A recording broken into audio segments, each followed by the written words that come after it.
you're holding your ground. The guy who jumped out is plummeting towards the ground at terminal velocity. You're going to be doing a lot better than the guy who jumped out of the plane. And in terms of the contemporary American paradigm, he just jumped out of the plane and oops, he doesn't have a parachute on.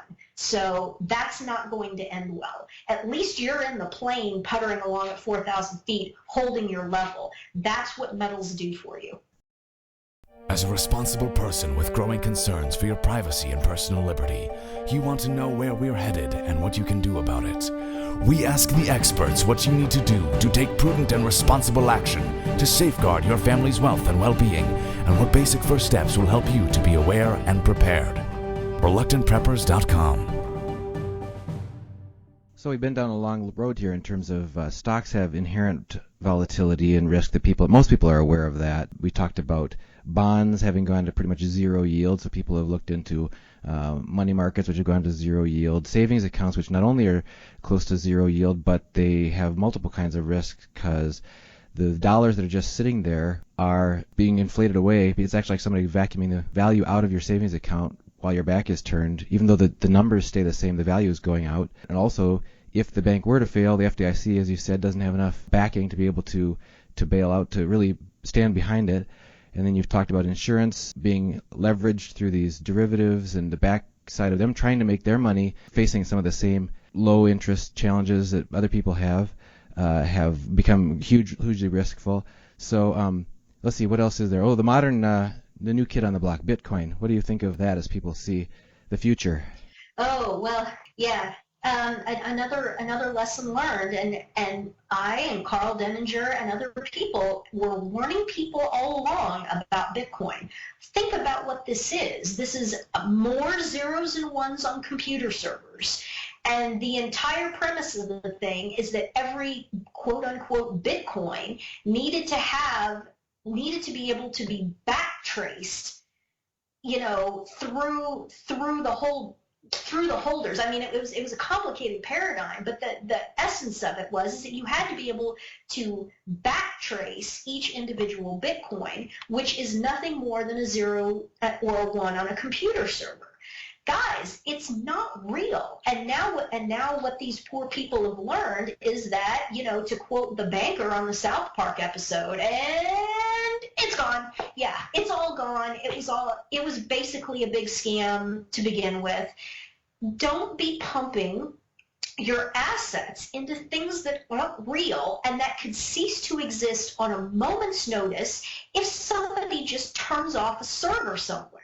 This is insanity. People are looking for this free lunch and this way out of this, and this magic solution to all this. I'm still getting emails from people about the Iraqi dinar and other scams like that, and I just shake my head and like, you guys just don't get it. How are you going to? If there's no rule of law, there's no way to enforce any of this. When somebody comes along and steals all this, as with Bitcoin, it just all went up in smoke, what recourse do you have? You don't have any recourse. You're still thinking as if the rule of law is extant, and it is not. It is not. And Americans just cannot get their heads around this. And so, in terms of Bitcoin and other products like that, it's just more of the same. It's just more the same. You need to get into commodities that are real. And I am not a metals bug. I never was a metals bug. But it is absolutely undeniable that in times of massive economic upheaval, that metals become an excellent store of value. Okay? Don't be operating in your mind as if you're expecting some sort of a return out of metals. If it so happens that you get some sort of return, that's great. But you cannot approach them that way. You have to approach metals with the thought that all I'm trying to do by holding my assets allocating into metals is I'm just trying to hold my wealth together as much as I can. Yeah, that's what we're trying to find out for folks. It seems like everywhere that they turn, there's a game set up that's going to steal the value no matter where they put their funds. And that's what we're looking for is what are the options for people to really protect their family? Yeah. So you have to look at it mathematically as if just treading water is the best you can do. Think of it that way. And then granted, if it so happens that anything you do does actually generate a positive return, well then praise the Lord. But in your mind, you're thinking to yourself, okay, treading water and holding my wealth together is the best that I can do. Everyone else is having their wealth confiscated in all these various and sundry ways by the oligarchy. So if I'm just treading water and I'm holding myself together and everyone else is losing money, then what that means is relative to everyone else, I am generating the best return. It's like skydivers in an airplane. So you're in this little skydiving airplane, let's say at, I don't know, 4,000 feet, and it's puttering along, and it is holding its altitude at 4,000 feet, and a man jumps out of that plane and starts falling down. Okay, you're still in the plane, so you're still at 4,000 feet. You're not going up, but you're not falling either. And the man who just jumped out is falling. So think of it in a relative sense like that. You're holding your ground. The guy who jumped out is plummeting towards the ground at terminal velocity. You're going to be doing a lot better than the guy who jumped out of the plane. And in terms of the contemporary American paradigm, he just jumped out of the plane and oops, he doesn't have a parachute on. So that's not going to end well. At least you're in the plane puttering along at 4,000 feet, holding your level. That's what metals do for you. So other than precious metals, are there any other options that you talk about with people in terms of protecting their savings? Sure, absolutely. And granted, not everybody can do these things, and that's kind of the nice thing about metals is that anybody can buy and hold metals. And if you're talking about particularly large sums of money, you can haul around on your back a large amount of money if you allocate it into gold, because gold is obviously far more compact than silver is, and anybody can do it. Now, my business before was, of course, cattle. So I've always advocated, putting money into cattle, productive farm ground, productive grazing ground, anything that is producing actual real commodities. And in our case, you can't get any better because we're talking about food. And food is a commodity that will pace inflation. I mean, no matter what, it will pace inflation, even if you have the market. Let's say the oligarchy in Washington, when food prices just really get completely out of control, they try to put in price caps and price freezes and so on and so forth. When governments start doing things like that, the food commodities will still pace inflation because a black market will emerge. And so, so you're always, with food commodities, you're always going to be beautifully hedged against inflation. So for my guys, I mean, it was always very edifying when we would have this conversation in the schools that I would teach, say, you guys are positioned so well, you have food commodities, you have productive ground, you're just sitting pretty in all this, and oh my gosh, you guys, the price of cattle has just gone through the roof. Just since I went galt, working on a year ago, it was last spring that I went galt and moved into the van down by the river, the price of cattle is just through the roof. So my guys they're sitting pretty, but what I remind them is don't think for a second that you're rich. You're not rich. All you're doing is you're holding your ground. And what they need to do, and what I encourage them, and this maps onto other people as well, is that you need to take that increase in equity that you have realized because the commodity that you're holding has inflated in price. You need to take that equity and you need to use that to pay down any outstanding debt that you have and get yourself into a zero debt position as fast as you can. Because hopefully as people are starting to learn and understand, over the last 35 years, all of the growth in the American economy, all of it has been driven by debt expansion. And this is Carl Denninger's brilliant foundational premise. I mean, he posts that chart about once a week of GDP growth and debt growth quarter to quarter. And the debt growth line since the Carter administration has been well above the GDP growth line, which means that all of the growth in the economy in the United States since the Carter administration has required more debt than the GDP growth actually was. And there was a point within the last decade, I can't remember exactly which year it was, I think 2004 or 2006, I'd have to look at the chart, maybe it was 2008, when the ratio actually got 7-to-1 in the United States. It took $7 of new debt expansion to generate $1 in GDP growth. And just stop and think about that, and think about how much technology has developed and progressed since the Jimmy Carter years, and then realize that even with all of that, even with the advent of the internet and all of these things, that it required taking on multiples of debt in order to get that to happen.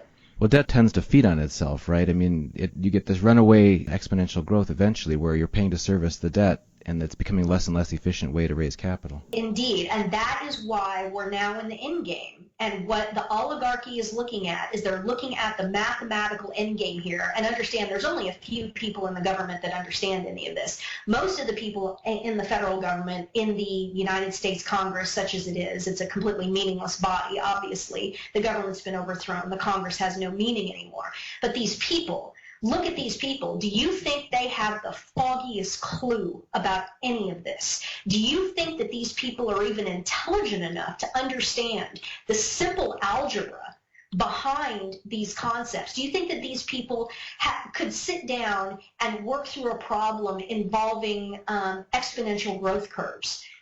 No, absolutely not. There's a few people, maybe way up in the government, who have come out of the banking paradigm, and let's be honest now, it's all the same. I mean, Goldman, JP Morgan, Citi, I mean, the line between those entities and the federal government is so utterly blurred now that it's pretty much non-existent. It's basically all the same cadre of oligarchs. There's a few oligarchs who understand what's going on, and so they see that we're mathematically probably within 2 cycles of the whole thing collapsing on itself, and by that I mean doubling cycles.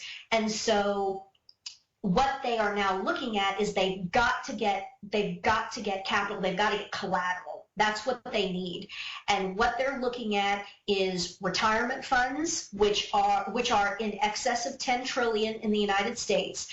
They have been saying for years, I mean, there's presentations by people who are in tight with the Obama regime, that they are looking to completely nationalize all of that, take all of the 401k money and all of the IRA money, all the pension money, and turn it into UST bonds. Well, that's it right there. I mean, you'll never see any of it. And just turn it into Social Security 2.0. Everybody has to contribute to their little quote-unquote savings account every month, and the government will take good care of it for you. All it is it's stealing collateral. And we've seen that happen in Poland, right? Yes, that's exactly what they did in Poland, precisely. They seized the private pension accounts in Poland. I believe I think they just swept them for 50% is what they did this last go around in Poland, and just said, okay, we're haircutting everyone's private retirement money, and you get bonds back. Well, let's face it, bonds are trash in this day and age because there's no rule of law. If there's no rule of law, there's no contract law, there's no way to enforce anything. Paper is worthless. Contracts are worthless. Bonds are worthless. Stocks are worthless if there's no rule of law. And so that's what we're just into. We're into this phase of confiscation, and it will get more and more bold as the situation becomes more and more dire and more desperate. And so the criticism that I and a lot of others that we get is, you guys have been talking about this for years, and, well, actually, we did see the confiscation in Poland. Well, never mind that. And, oh, we actually did see Cyprus, where all of those people got their bank accounts swept. But, oh, never mind that. You people, just because these things are actually happening doesn't mean that they're actually happening, and that doesn't mean that you're right. It hasn't happened to me yet, so therefore it hasn't happened at all. And you guys have been talking about this for years, and it hasn't happened yet.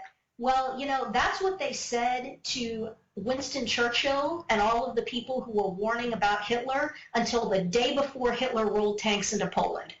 Up until the day before Hitler rolled tanks into Poland, it was, you people have been going on and on and on about how dangerous Hitler is and about how this is all going to lead to some war, and it hasn't happened yet. You people are all a bunch of dithering ninnies, and you just need to sit down and be quiet.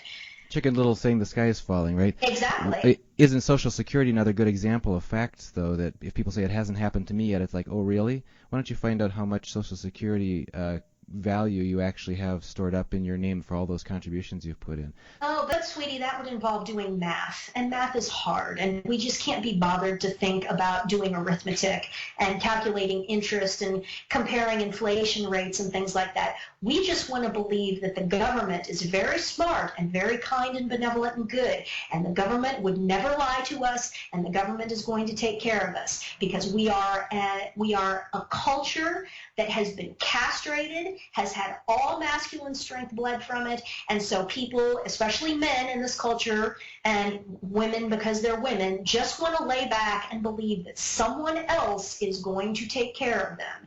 And we just don't want to face reality, and we don't want to think about these things. And there is no greater bludgeon of reality than arithmetic. And so we just don't want to even begin to think about arithmetic.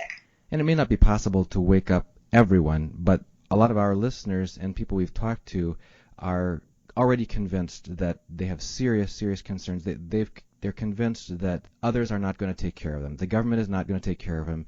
Some of them have thought, well, maybe the bank is a safe place, but I think we've been through enough examples of showing where the risks are inherent in that. And it's interesting that your top three, if I can summarize, are food, reducing debt, and then finding stores of value such as precious metals.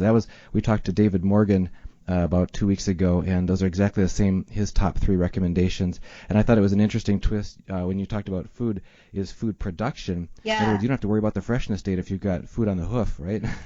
Yeah, absolutely. I mean, there are a lot of my guys who are definitely branching out and learning how to kill on site. That's kind of a lost art, slaughtering on site, home slaughter and all that. A lot of my guys have indicated, yeah, I've gone and sought out people who have taught me how to do that. And farm ground. I mean, farm ground has its drawbacks. You have to have, first of all, we're talking about a lot of money, because, you want to talk about the price of something inflating since Obama got in. Let's talk about productive farm ground. And property taxes. And property, yes, indeed.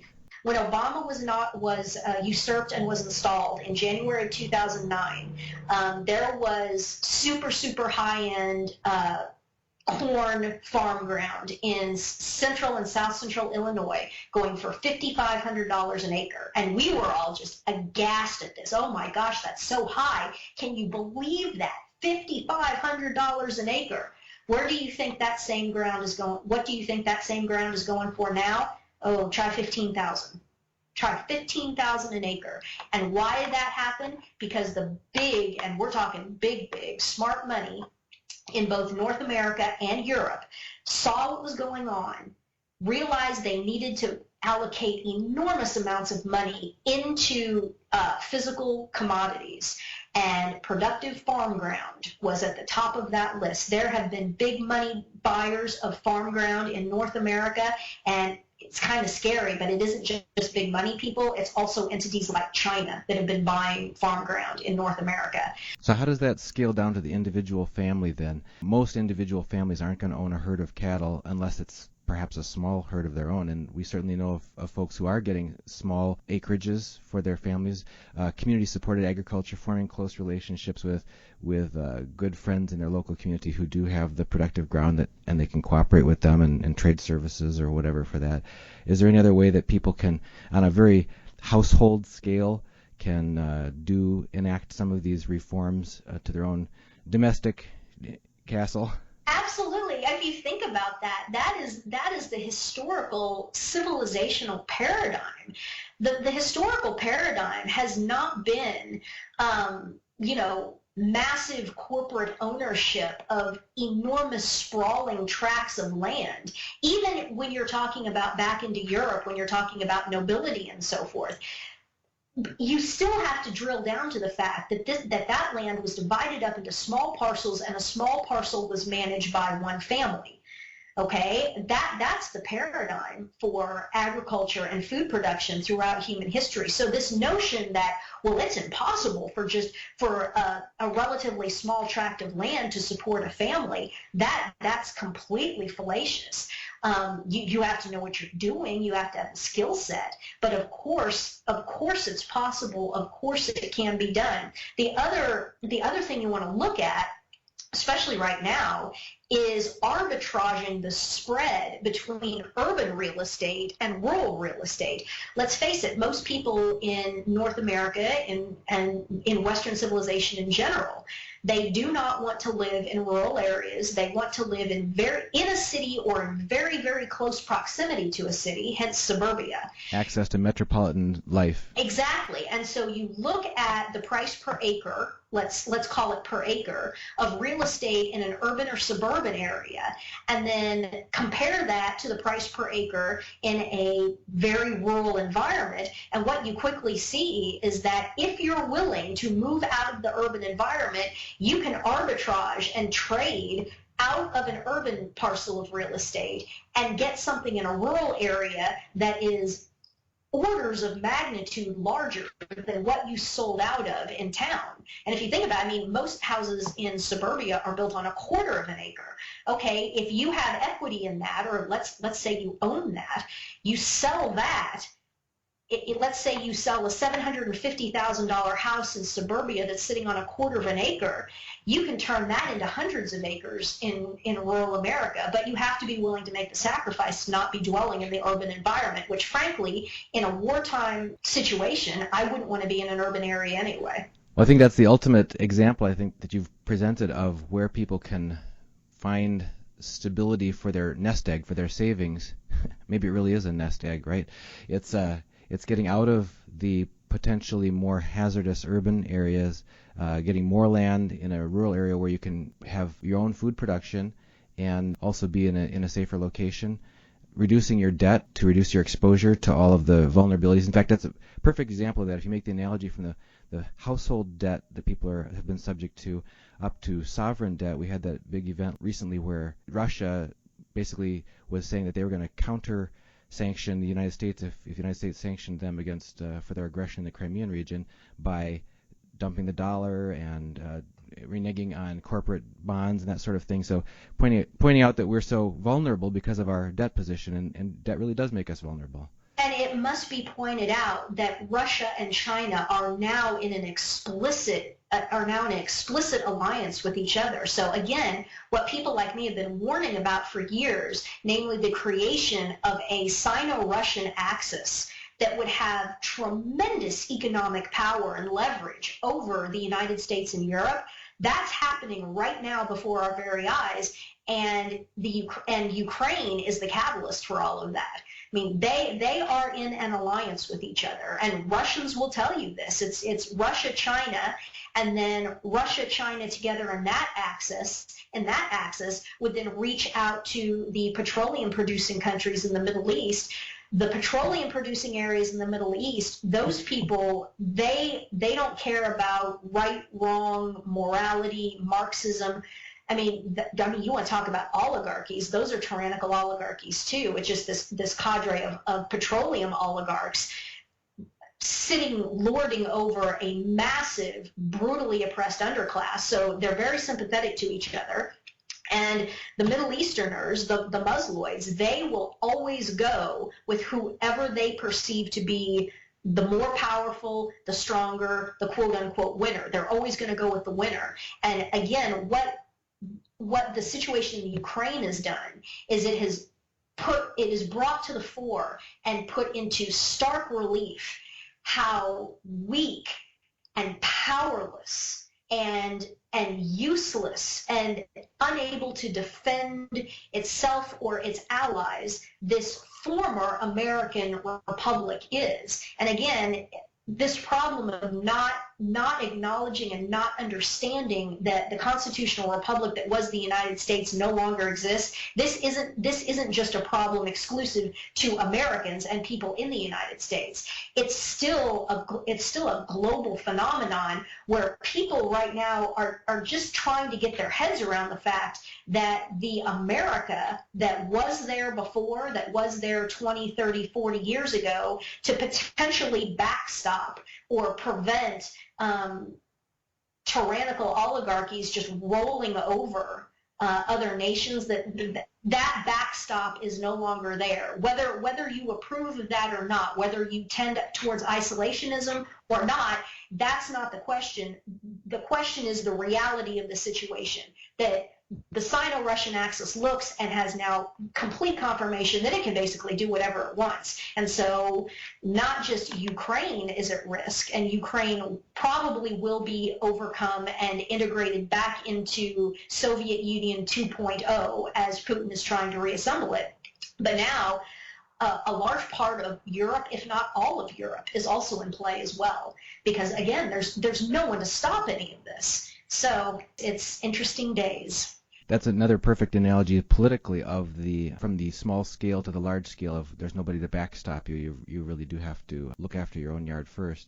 And I just wanted to thank you, Ann. We've really, I think, done a fairly good job of surveying quite a few options that people may have traditionally held in terms of where they could put their savings, and shined a bright light, a sobering light, onto how there's a lot more vulnerability and risk there. There isn't someone else going to take care of you, and given them some significant food for thought and some real sobering options in terms of what they still can do to take care of their family. And I just thank you so much for being with us and visiting our channel today. Oh, thanks for the opportunity, and best of luck to you in your new endeavor. If people would like to hear more of your work, where can they find you? I scream at the internet routinely at my website, which is www.barnhardt, B as in boy, ARNHARDT.biz, B-I-Z. That's where I am. Well, Ann, thank you again for your time. Thank you, sir. Take care.